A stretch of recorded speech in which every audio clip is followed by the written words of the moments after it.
Welcome to ട്രൈഡൂട്ട്. നമുക്ക് ഇന്നത്തെ ഗോൾഡിൻ്റെയും US ഓയിലിൻ്റെയും price movement analysis ഒന്ന് നോക്കാം. അതിനുവേണ്ടി ആദ്യമായിട്ട് എടുത്തിരിക്കുന്നത് ഗോൾഡിൻ്റെ 1 ഡേ ചാർട്ടാണ്.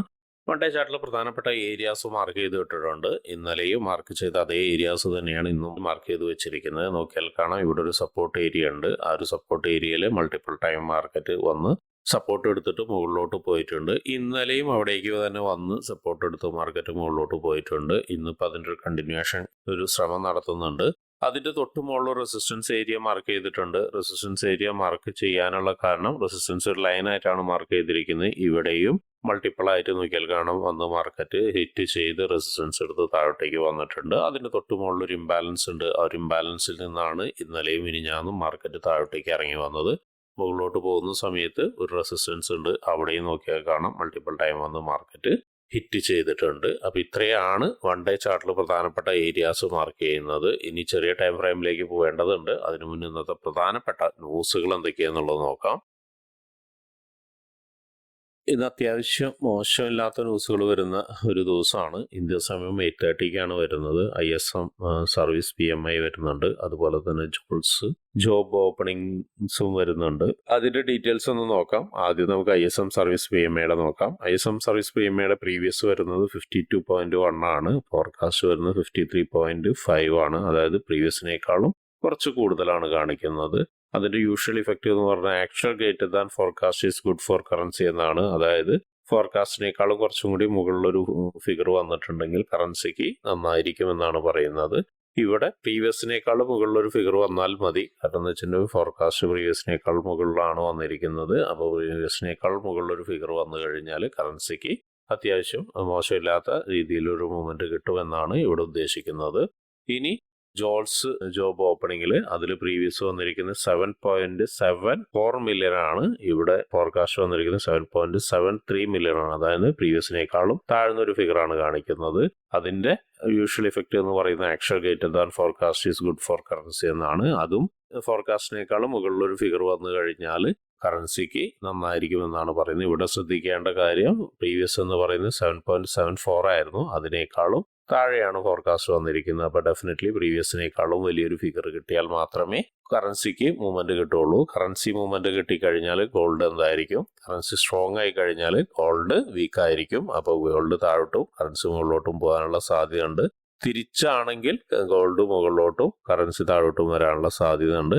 ഇതൊരു വലിയ മൂവ്മെന്റ് തരുന്ന ന്യൂസ് ഒന്നുമല്ല, പക്ഷെ ആ ഒരു സമയത്ത് നല്ല ഇമ്പാക്റ്റ് ഉണ്ടാക്കാനുള്ള സാധ്യത ഉണ്ട്. അപ്പോൾ ട്രേഡ് എടുക്കുന്ന ആളുകൾ ശ്രദ്ധിക്കേണ്ട കാര്യം എന്താണെന്ന് വെച്ചിട്ടുണ്ടെങ്കിൽ പെട്ടെന്നൊരു മൂവ്മെന്റ് കാണുമ്പോൾ ചാടി കയറി എടുക്കാതിരിക്കുക. ചിലപ്പോൾ നിങ്ങളുടെ സ്റ്റോപ്പ് ലോസ് ഹണ്ടിങ് കഴിഞ്ഞിട്ടായിരിക്കും മുന്നോട്ട് പോകുന്നുണ്ടാവുക. അതൊന്ന് ഓർമ്മയിൽ വെക്കുക. ഇനി നമുക്ക് ചാർട്ടിലോട്ട് പോവാം. ചാർട്ടിലോട്ട് പോകുമ്പോൾ മാർക്കറ്റ് മുകളിലോട്ട് പോകാനുള്ള ഒരു ശ്രമം നടത്തുന്നുണ്ട്. ഇവിടെ നേരത്തെ പറഞ്ഞ പോലെ സപ്പോർട്ട് എടുത്ത് പോയിരിക്കുന്ന അല്ലെങ്കിൽ എടുത്തിരിക്കുന്ന ഒരു ഏരിയ എന്ന് പറയുന്നത് ഒരു ഇംബാലൻസിൽ നിന്നാണ്. ഇന്നലെ കൃത്യമായിട്ട് മാർക്ക് ചെയ്ത് വെച്ചിരുന്ന ഒരു ഏരിയ ആയിരുന്നു അത് ഇന്നലത്തെ നമ്മുടെ അനാലിസിസിലുണ്ട്. അത് സംശയമുള്ള ആളുകൾക്ക് അത് പോയി നോക്കാം. ഇപ്പോൾ മാർക്കറ്റ് അപ്രോച്ച് ചെയ്യുന്നത് മറ്റൊരു റെസിസ്റ്റൻസ് ഏരിയയിലേക്കാണ്. അത് ഓൾറെഡി ആ റെസിസ്റ്റൻസ് ഏരിയനെ ബ്രേക്ക് ചെയ്തിട്ടുണ്ട്. നോക്കിയാൽ കാണാം മാർക്കറ്റ് താഴോട്ടേക്ക് ഇറങ്ങി കഴിഞ്ഞ് ഇവിടെ നിന്ന് മുകളിലോട്ട് ഒരു മൂവ്മെന്റ് തന്നു കഴിഞ്ഞ് വീണ്ടും ഒരു കൺസോളേഷൻ തന്നതിന് ശേഷം ഇന്നതേ വീണ്ടും ആ ഒരു റെസിസ്റ്റൻസ് ഏരിയയിലേക്ക് വന്ന് അവിടെ നിന്ന് ഒരു സപ്പോർട്ട് എടുത്ത് മുകളിലോട്ട് പോകുന്നുണ്ട്. എനിവേ ഇതിന് നമ്മളിപ്പോൾ ഒരു സപ്പോർട്ടായിട്ട് മാർക്ക് ചെയ്യുന്നുണ്ട് തൽക്കാലത്തിലേക്ക്. അതൊരു പക്ഷേ സ്ട്രോങ് സപ്പോർട്ടല്ല, അതുകൂടി ഓർമ്മയിലിരിക്കണം. ഇനി മുകളിലോട്ട് വരുന്ന സമയത്ത് നമ്മൾ നേരത്തെ മാർക്ക് ചെയ്ത റെസിസ്റ്റൻസ് അതുപോലെ തന്നെ ഉണ്ട്. ഇംബാലൻസും അതുപോലെ തന്നെയുണ്ട്. കുറച്ച് മുകളിലോട്ട് അഡ്ജസ്റ്റ് ചെയ്ത് വെക്കുന്നുണ്ട് 4 ഹവറിൻ്റെ ഇതിന് വേണ്ടിയിട്ട്. ഡയലായിരുന്നു ഉണ്ടായിരുന്നത്, ഞാൻ 4 ഹവറിൻ്റെ ഇതിന് വേണ്ടിയിട്ട് അഡ്ജസ്റ്റ് ചെയ്ത് വെക്കുന്നുണ്ട്. പിന്നെ വീണ്ടും വരുന്ന സമയത്ത് ഇവിടെ ഒരു ഇംബാലൻസും ഉണ്ട്, ഒരു റെസിസ്റ്റൻസും ഉണ്ട്. അതും നോട്ട് ചെയ്ത് വെക്കുക. ഇത്രയാണ് 4 ഹവറിൻ്റെ ഇപ്പോൾ നിൽക്കുന്ന ഒരു ഏരിയയിൽ നമുക്ക് മനസ്സിലാവുന്നത്. ഇനി താഴോട്ടേക്ക് വരുന്ന സമയത്ത് ഒരു നല്ലൊരു സപ്പോർട്ട് ഏരിയ ഇവിടെ ഉണ്ട്. അതുപോലെ തന്നെ ഒരു ഇംബാലൻസും ഉണ്ട്. അത് നോട്ട് ചെയ്ത് വെക്കുന്നത് നന്നായിരിക്കും. ആ ഒരു ഇംബാലൻസ് നിന്ന് മാർക്കറ്റ് എടുക്കാതെയാണ് മുകളിലോട്ട് പോയിരിക്കുന്നത്. ഒരുപക്ഷെ വരാനുള്ള സാധ്യത കാണുന്നുണ്ട്. നോക്കാം നമുക്ക്. അതുപോലെ തന്നെ ഇതിൻ്റെ താഴെ ഒരു സപ്പോർട്ട് ഏരിയ ഉണ്ട്. അപ്പോൾ അതിനെയും മാർക്ക് ചെയ്തിടുന്നുണ്ട്. അപ്പോൾ ഇത്രയാണ് 4 ഹവറിൽ മാർക്ക് ചെയ്യുന്നത്. ഇനി നമുക്ക് 1 ഹവറിലേക്ക് പോവാം. 1 അവറിലേക്ക് പോകുന്ന സമയത്ത് മാർക്കറ്റ് നേരത്തെ പറഞ്ഞ പോലെ തന്നെ ഒന്ന് മുകളിലോട്ട് പോയി താഴോട്ടേക്ക് ഇറങ്ങി ഇപ്പോൾ ഇവിടെ നിന്ന് വീണ്ടും മുകളിലോട്ട് പോകാനുള്ളൊരു ശ്രമം നടത്തുന്നുണ്ട്. നോക്കാം അത് എവിടെ വരെ പോകുമെന്നുള്ള കാര്യങ്ങൾ നോക്കാം. 1 അവറിൽ ഇമ്പോർട്ടൻ്റ് ആയ ഏരിയാസ് എന്ന് പറയുന്നത് അടുത്തൊരു ഏരിയ എന്ന് പറയുന്നത് ഇവിടെയാണ്. ഇവിടെ നല്ല ക്ലിയർ ആയിട്ടുള്ള റെസിസ്റ്റൻസ് ഏരിയ ഉണ്ട്. ഇവിടെ നോക്കിയാൽ കാണാം മൾട്ടിപ്പിൾ ആയിട്ട് മാർക്കറ്റ് നിന്ന ഒരു ഏരിയ ആണ്. എന്നിട്ടാണ് ഇവിടുന്ന് ഒരു സപ്ലൈ നടന്നിരിക്കുന്നത്. അപ്പോൾ ഇവിടെ ഒരു റെസിസ്റ്റൻസ് മാർക്ക് ചെയ്തിടുന്നുണ്ട്. അതുപോലെ തന്നെ മറ്റൊരു റെസിസ്റ്റൻസ് എന്ന് പറയുന്നത് ഇവിടെയാണ്. ഇവിടെ നോക്കിയാൽ കാണാം മാർക്കറ്റ് ഇവിടെയും 2 തവണ വന്ന് ഒരു ഹിറ്റ് ചെയ്തിട്ട് മാർക്കറ്റ് താഴോട്ടേക്ക് ഇറങ്ങിയിട്ടുണ്ട്. അപ്പോൾ അടുത്തൊരു റെസിസ്റ്റൻസ് ഇവിടെയും മാർക്ക് ചെയ്തിടുന്നുണ്ട്. ഇനി താഴോട്ടേക്ക് വരുന്ന സമയത്ത് ഒരു സപ്പോർട്ട് ഏരിയ എന്നുള്ളത് ഇവിടെ ഉണ്ട്. ഈ ഒരു ഏരിയയിൽ സപ്പോർട്ട് ഏരിയ ആണ്. അത് ഓൾറെഡി വന്ന് എടുത്തതാണ്. എങ്കിലും അത് ജസ്റ്റ് ഒന്ന് മാർക്ക് ചെയ്തിടുന്നുണ്ട്. ഒരു സപ്പോർട്ട് എന്നുള്ള രീതിയിൽ അത്ര സ്ട്രോങ് ആയിരിക്കില്ല. ഓൾറെഡി വന്ന് അവിടെ റീടെസ്റ്റ് കഴിഞ്ഞുകൊണ്ട് അത്ര സ്ട്രോങ് ആയിരിക്കില്ല. എങ്കിലും ഒന്ന് മാർക്ക് ചെയ്തിടുന്നുണ്ട്. അപ്പോൾ ഇത്രയാണ് 1 അവറിലുള്ളത്. ഇനി നമുക്ക് 50 മിനിറ്റ്സിൽ പോയിട്ട് എന്തെങ്കിലും എൻട്രി സാധ്യതകളുണ്ടോ എന്നുള്ളത് നോക്കാം. 50 മിനിറ്റ്സിൽ എൻട്രി സാധ്യത നിലനിൽക്കുന്നുണ്ട്. ഇപ്പോൾ നോക്കിയാൽ കാണാം മാർക്കറ്റ് പതിയെ മുകളിലോട്ട് പോയിക്കൊണ്ടിരിക്കുകയാണ്. ഇവിടേക്ക് ഇപ്പോൾ ഈ ഒരു ഏരിയയിലേക്ക് മാർക്കറ്റ് എത്തിയിട്ടുണ്ട്. എത്തിക്കഴിഞ്ഞ് ഒന്ന് മുകളിലോട്ട് പോകാനുള്ള ശ്രമം നടത്തുന്നുണ്ട്. അങ്ങനെയാണെങ്കിൽ ഈ ഒരു ഏരിയയിലേക്ക് വരുന്ന സമയത്ത് ഒരുപക്ഷെ ചെറിയൊരു റിയാക്ഷൻ കിട്ടാനുള്ള സാധ്യത കാണുന്നുണ്ട്. വലിയൊരു മൂവ്മെൻറ്റ് ചിലപ്പോൾ കിട്ടിയെന്ന് വരില്ല. എങ്കിലും ഒരു ചെറിയ റിയാക്ഷൻ കിട്ടാനുള്ള സാധ്യത കാണുന്നുണ്ട്. അങ്ങനെ റിയാക്ഷൻ കിട്ടുകയാണെങ്കിൽ ഒരു ക്വിക്ക് സ്കാൽപ്പിംഗ് നടത്താം. അങ്ങനെ നടത്തുകയാണെങ്കിൽ ഒന്ന് ചെറിയ രീതിയിൽ ടാർഗറ്റ് വെച്ചിട്ട് ഒഴിഞ്ഞു പോരാം. അല്ല ഇവിടേക്ക് കയറി കഴിഞ്ഞതിന് ശേഷം ഈ ഒരു ഇംബാലൻസ് എടുത്തിട്ട് വലിയ രീതിയിലൊരു റിയാക്ഷൻ കിട്ടുകയാണ്, അതായത് വലിയൊരു റിജക്ഷൻ ക്യാൻഡിലോ അല്ലെങ്കിൽ വലിയ ഒരു എൻഗൾഫിംഗ് ക്യാൻഡിലോ ഒക്കെ കിട്ടുകയാണെങ്കിൽ നമുക്ക് അവിടെ നിന്നൊരു സെൽ എൻട്രി അത്യാവശ്യം മോശമില്ലാത്ത രീതിയിലേക്ക് വെക്കാം. അങ്ങനെ വെക്കേണ്ടി വരുന്ന സമയത്ത് ആദ്യമായിട്ട് എടുക്കേണ്ട ടാർഗറ്റ് എന്ന് പറയുന്നത് ഈ ഒരു ഏരിയയിലേക്കാണ്.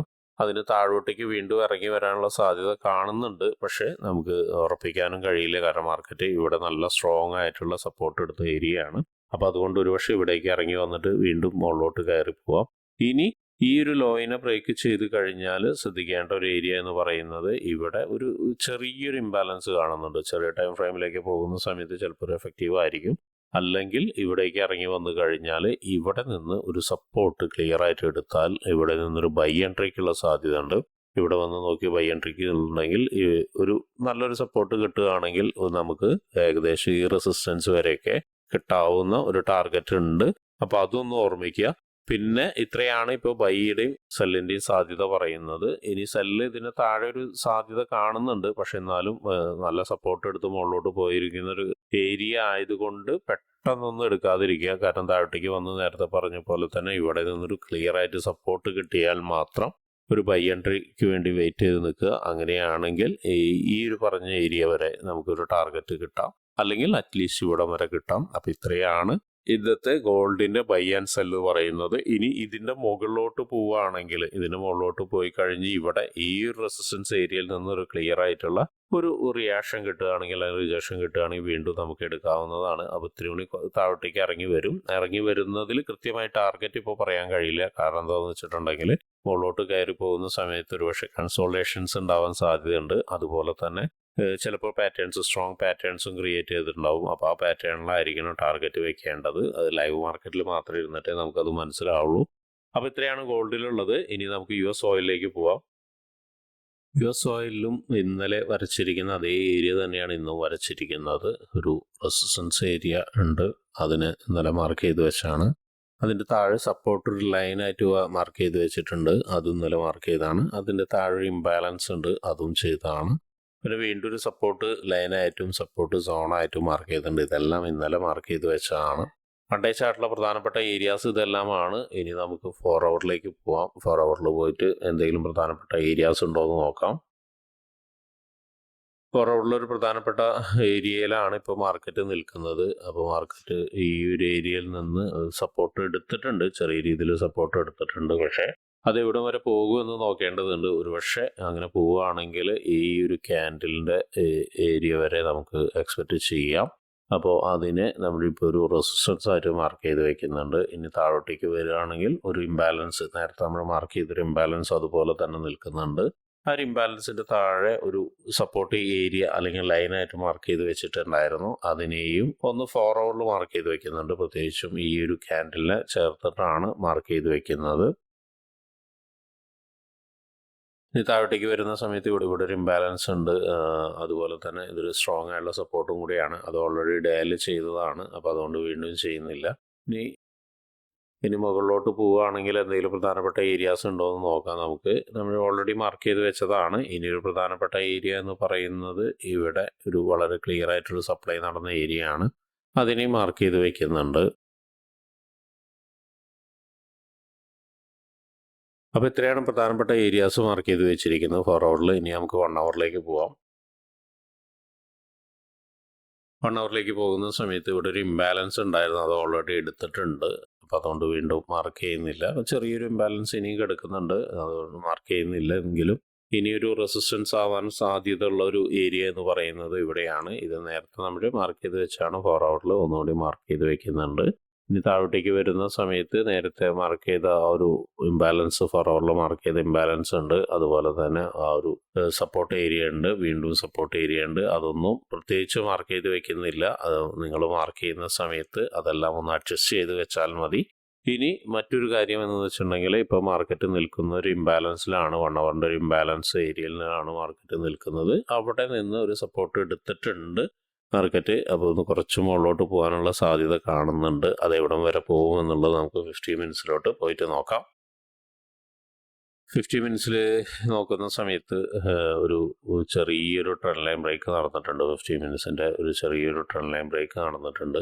അത്യാവശ്യം ഒരു എൻഗൾഫിംഗ് ക്യാൻഡിലോട് കൂടിയിട്ടാണ് നടന്നിരിക്കുന്നത്. ഇപ്പം നിൽക്കുന്ന ഒരു ഏരിയ എന്ന് പറയുന്നത് ചെറിയൊരു റെസിസ്റ്റൻസ് ഏരിയ ആണ് 50 മിനിറ്റ്സിൻ്റെ. അവിടെ നിന്നൊന്ന് താഴോട്ടേക്ക് ഇറങ്ങി വരികയാണെങ്കിൽ, കാര്യമായിട്ടൊരു പക്ഷേ ഇറങ്ങി വരില്ല, ഈ ഒരു ട്രെൻഡ് ലൈനിലേക്ക് ഇറങ്ങി വരികയാണെങ്കിൽ ഇവിടെ നിന്ന് ഒരു എൻട്രി സാധ്യത കാണുന്നുണ്ട്. ഈ ഒരു ട്രെൻഡ് ലൈൻ്റെ ഏരിയയിൽ നിന്ന് ഒരു എൻട്രി സാധ്യത കാണുന്നുണ്ട്. നമ്മളൊരു സ്റ്റോപ്പ് ലോസ് എന്ന് പറയുന്നത് ഏറെക്കുറെ ഈ ഒരു ക്യാൻഡിലിൻ്റെ ലോയിലേക്ക് വെക്കാം. ടാർഗറ്റ് ഇവിടം വരെ എക്സ്പെക്റ്റ് ചെയ്യുന്നുണ്ട് ടാർഗറ്റ്. പക്ഷേ അതിൻ്റെ ഇടയ്ക്ക് ഈ ഒരു ഹൈയിൽ വെച്ചിട്ട് ഇറങ്ങിപ്പോരുന്നതായിരിക്കും കുറച്ചും കൂടി നല്ലത്. ഈ ഒരു ഹൈയിലേക്ക് ടാർഗറ്റ് വെച്ചിട്ട് ഇറങ്ങിപ്പോരുന്നതായിരിക്കും നല്ലത്. കാരണം ഇതിൻ്റെ മുകളിലൊരു ഇംബാലൻസ് ഉണ്ട്. അതിനെ ബ്രേക്ക് ചെയ്ത് ഒന്ന് മുകളിലോട്ട് കയറിപ്പോവാൻ സാധ്യത കാണുന്നുണ്ട്. എന്നിട്ട് ഇവിടെയുള്ള ഏതെങ്കിലും ഒരു ഏരിയയിൽ നിന്ന് മാർക്കറ്റ് വീണ്ടും ഒന്ന് താഴോട്ടേക്ക് ഇറങ്ങാൻ കുറച്ചും കൂടി സാധ്യത കാണുന്നുണ്ട്. ഒന്നല്ലെങ്കിൽ ഇവിടെ നിന്നോ അല്ലെങ്കിൽ ഇംബാലൻസിൽ നിന്നോ താഴോട്ടേക്ക് ഇറങ്ങാനുള്ള സാധ്യത കാണുന്നുണ്ട്. അപ്പോൾ മാർക്കറ്റ് ഈ ഒരു ടാർഗറ്റിനെ ഒന്ന് ബ്രേക്ക് ചെയ്ത് ഒരു പക്ഷേ ഈ ഇംബാലൻസിൽ നിന്ന് വീണ്ടും ഒന്ന് താഴോട്ടേക്ക് ഇറങ്ങാം. അങ്ങനെ ഇറങ്ങുന്നുണ്ടെങ്കിൽ ഒരു എൻട്രിയും കൂടി ബൈ എൻട്രിയും കൂടി ഉണ്ട്. പക്ഷെ അത് മുകളിലോട്ട് പോയിട്ട് ഈ ഒരു സപ്പോർട്ട് ഈ റെസിസ്റ്റൻസ് ഏരിയയിൽ നിന്നോ ഇവിടെ നിന്നോ ആണെങ്കിൽ പരമാവധി ബൈ എൻട്രിക്ക് വേണ്ടി താഴോട്ടേക്ക് ഇറങ്ങാൻ വേണ്ടി വെയിറ്റ് ചെയ്യാതിരിക്കുക. ഒരു പക്ഷേ മാർക്കറ്റ് ഒന്ന് ചെറുതായിട്ട് ഇവിടെ നിന്ന് കൺസോൾട്ടേഷൻ എടുത്തിട്ട് വീണ്ടും മുകളിലോട്ട് തന്നെ പോയേക്കാം. ഇനി മറ്റൊരു ഓപ്പർച്യൂണിറ്റി എന്ന് പറയുന്നത് മാർക്കറ്റ് ഇവിടെ നിന്ന് ഇറങ്ങി ഒന്ന് താഴോട്ടേക്ക് ഇറങ്ങുകയാണെങ്കിൽ, നല്ലോണം താഴോട്ടേക്ക് ഇറങ്ങുകയാണെങ്കിൽ ഒരു പക്ഷേ ഈ ഒരു ഇംബാലൻസിലേക്ക് എത്താനുള്ള സാധ്യത കാണുന്നുണ്ട്. അങ്ങനെയാണെങ്കിൽ ഇവിടെ നിന്ന് മറ്റൊരു ഓപ്പർച്യൂണിറ്റി കിട്ടാം, ബൈ ഓപ്പർച്യൂണിറ്റി കിട്ടാം. അതൊരു സ്ട്രോങ് കൺഫർമേഷനോട് കൂടി എടുക്കുകയാണെങ്കിൽ ഇന്നലത്തെ ക്യാൻഡലിൻ്റെ ഹൈനെ ബ്രേക്ക് ചെയ്യാനുള്ള സാധ്യത വളരെ കൂടുതലാണ്. ഈ ഒരു ക്യാൻഡലിൻ്റെ ഹൈനെ ബ്രേക്ക് ചെയ്യാനുള്ള സാധ്യത വളരെ കൂടുതലാണ്. പക്ഷെ എന്നാലും നോക്കി കണ്ടും തന്നെ ട്രേഡ് എടുക്കുക. ലൈവ് മാർക്കറ്റിൽ ഒരു പക്ഷേ പല മാറ്റങ്ങളും സംഭവിക്കാം. അപ്പോൾ ലൈവ് മാർക്കറ്റിൽ വരുന്ന മാറ്റങ്ങളെ അടിസ്ഥാനപ്പെടുത്തിയാണ് ട്രേഡ് എടുക്കേണ്ടത്. ഇപ്പോൾ ഈ പ്രീ മാർക്കറ്റ് അനാലിസിസ് എന്ന് പറയുന്നത് സാധ്യതകൾ മാത്രമാണ്, അതിൽ ഫെയിലിയേഴ്സ് ഉണ്ടായിരിക്കും. അപ്പോൾ എല്ലാവർക്കും ഇന്നൊരു പ്രോഫിറ്റബിൾ ഡേ ആവട്ടെ എന്ന് ആശംസിക്കുന്നു.